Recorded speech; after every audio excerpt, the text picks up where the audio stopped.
The dominance of the superpowers over oil and gas is coming to an end.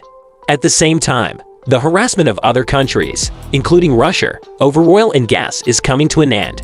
Minerals such as nickel, cobalt, and lithium are going to occupy the part of history that has so far been written around two natural resources. And maybe these mineral resources are going to be the real cause of the next war. Today our political segment is how the handful of mining resources is going to cause the biggest war in history. Let's find out the details of the 6 metals that are going to be the policymakers of the future politics by oil and gas in the video till the last moment. Through today's episode, our viewers will get a clear idea about one of the causes of the Third World War. So let's get started.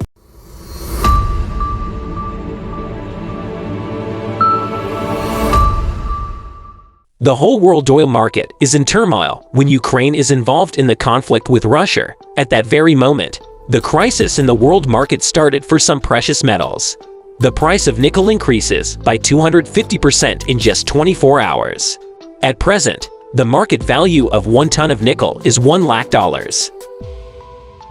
Research has shown that the only reason behind the sudden rise in nickel prices is the Russia-Ukraine war. Russia's attack on Ukraine has shaken European countries. Even after the imposition of economic sanctions on Russia, it has to buy gas from Russia in accordance with the conditions given by Russia.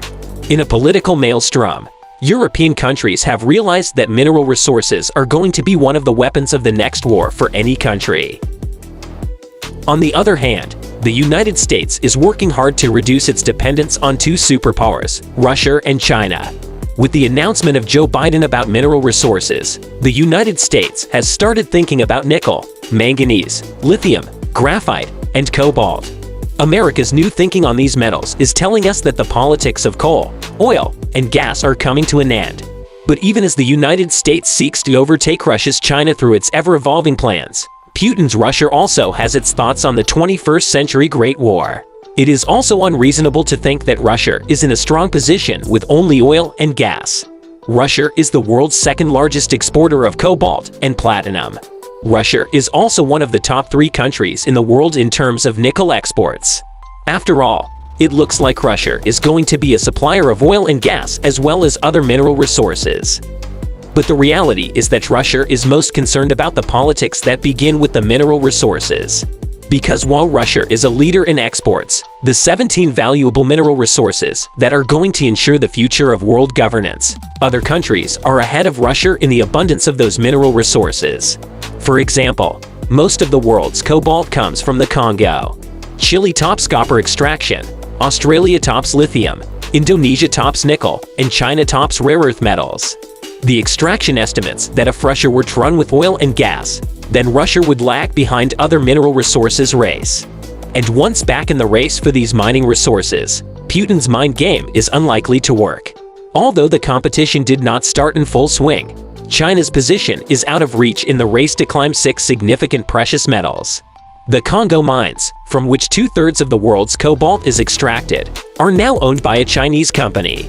Indonesia is already focusing on nickel production as it is able to harness the power of mineral resources in the future. It takes about 10 years to make a mine productive. Although there is no public outcry about metallic minerals at the moment, these metals will be the focus of discussion in the next decade. Over time, developed countries tend to reduce their carbon emissions. The use of precious metals can save the environment from carbon. It is expected that by 2040, demand for nickel, copper, lithium, and cobalt will almost quadruple. And the price of these 4 metals will be unbridled by this demand. At the same time, these 4 precious metals are going to be the great weapon of the Great War of the 21st century. Why is the extraction of these metals increasing? And why are these metals so important to China, Russia, America, and other leading countries? By reviewing the use of this metal, our viewers will understand how these 6 mining resources are going to capture the oil and gas market. Lithium.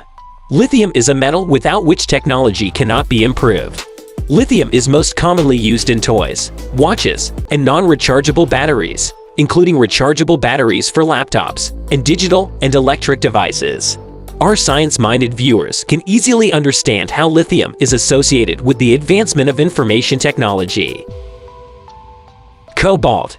While metals such as gold and platinum are found free in nature, cobalt is not found free in nature. Although cobalt has multiple uses, it has become a precious metal due to its use of cobalt in making batteries. That's why Biden has enacted new defense laws on the production and processing of electric batteries and mineral resources in renewable fuels. Nickel. The use of electric vehicles has been increasing with the passage of time, and a huge amount of nickel is being used to make this car. Basically, the use of nickel has been increasing at an unusual rate since 2020. In 2021, the total disposal of the whole world is about 3 million tons. So viewers, you can understand how increasing the production of nickel is behind oil and gas. Copper. The most notable of the various uses of copper are in the construction of electric wires, motors, power cells, dynamos, transformers, and generators. Although Chile is at the forefront of copper production, it is dependent on Russia and China for other mineral resources, so they will not be able to use these mineral resources as a tool for politics. However, this copper will put Chile in a very strong position in the next global conflict. The hard metal titanium is also used to make airplanes. Ukraine has 20% of the world's titanium reserves. Experts have compiled a list of 17 such metals. Countries that are able to secure their strong position in the extraction of all metals will later be able to cut their dependence on the superpowers. Since the Ukraine-Russia war, the world has realized the power of oil and gas. The local markets of different countries have become volatile due to the instability of oil and gas. Although oil and gas may seem omnipresent in world politics, it is easy to see from today's discussion that oil and gas will not dominate for very long. Viewers, we are concluding today's video on the future of mineral resources. Let us know what you think about the politics of mineral resources in the comments below. Stay with us until the next video comes out.